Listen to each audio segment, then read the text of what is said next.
দর্শক মন্ডলী, আজ 10ই ফেব্রুয়ারি সোমবার 2025, 27শে মাঘ।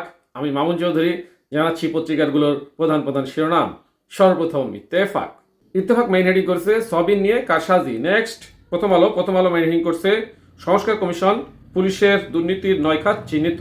এরপর যুগান্তরের মেইন হেডিং আলোচনা টেবিলেই সমাধানের পথ। নেক্সট জনকণ্ঠর মেইন হেডিং যুক্তরাষ্ট্র থেকে ফিরে যা বলছেন বিএনপি মহাসচিব। এরপর ইনকলাবের মেইন হেডিং আবাসনের মরণফাঁদ ড্যাব। নেক্সট আমাদের সময় মেইন হেডিং মোদির 3 কঠিন শর্ত প্রত্যাখ্যান করলো বাংলাদেশ।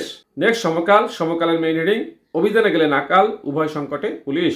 এরপর জায়দিনের মেইন হেডিং ধানমন্ডি 32 নম্বরের ভাঙচুর নিয়ে ভারতের প্রতিক্রিয়াকে অনাকাঙ্ক্ষিত। এরপর মানবজমিনের মেইন হেডিং শয়তানের সন্ধানে 24 ঘন্টা, গ্রেপ্তার 1308। নেক্সট কালের কণ্ঠের মেইন হেডিং আজ মুদ্রাস্ফীতি ঘোষণা করবে বাংলাদেশ ব্যাংক।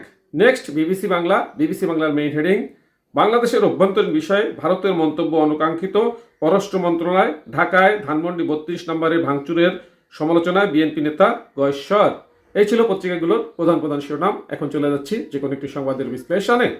দর্শক মন্ডলী, মেইন হেডিংয়ে জানিয়েছিলাম সমকালের রিপোর্ট অভিযানে গেলে নাকাল, উভয় সংকটে পুলিশ। ঘটনার বিবরণের প্রকাশ, অপরাধী ধরতে অভিযানে নেমে শান্তিতে নেই পুলিশ। কোথাও হচ্ছে মামলা, কোথাও পড়তে হচ্ছে বাধার মুখে। ঘেরাও করে আসামি ছিনিয়ে নেওয়া, থানা ভাঙচুরের উদাহরণও আছে। দেশের বিভিন্ন এলাকায় এমন ঘটনা ঘটছে একের পর এক। এসব কারণে অপরাধ দমনে কঠোর হতে পারছে না এ বাহিনী। ঘটনাস্থলে উপস্থিত থেকেও কোনো সময় মনে যাচ্ছে নীরব দর্শক। আবার কখনো বিশৃঙ্খল পরিস্থিতি শেষ হওয়ার পর ঘটনাস্থলে ছুটেছেন পুলিশ সদস্যরা। পুলিশের যখন এ পরিস্থিতি, তখন সেবা প্রার্থীরাও পড়েছেন দোটানায়।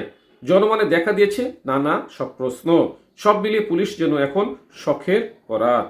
বিশ্লেষকরা বলেছেন আইন শৃঙ্খলা পরিস্থিতি নিয়ে এখনো জনমনে উদ্বেগ রয়েছে। এ পটভূমিতে শারীরিক ও মানসিকভাবে আক্রমণের শিকার হওয়ার পর সংকট কাটিয়ে উঠতে পুলিশকে বেশ বেগ পেতে হচ্ছে। দলবদ্ধ রোষ এর নামে যারা আইন প্রয়োগে বাধা হয়ে দাঁড়িয়েছে, তাদের বিরুদ্ধে কঠোর ব্যবস্থা নেওয়ার দাবি তাদের। আসলে এভাবে চললে আমরা সাধারণ জনগণ, আমাদের সামনেও বিপদ, দেশের একটা অস্থিতিশীল অবস্থা বিরাজ করবে। আমরাও চাই যত তাড়াতাড়ি সম্ভব পুলিশের মনোবল ফিরে আসুক এবং দেশে সবাই শান্তিতে বসবাস করুক। সাথে থাকার জন্য ধন্যবাদ। আসসালামু আলাইকুম।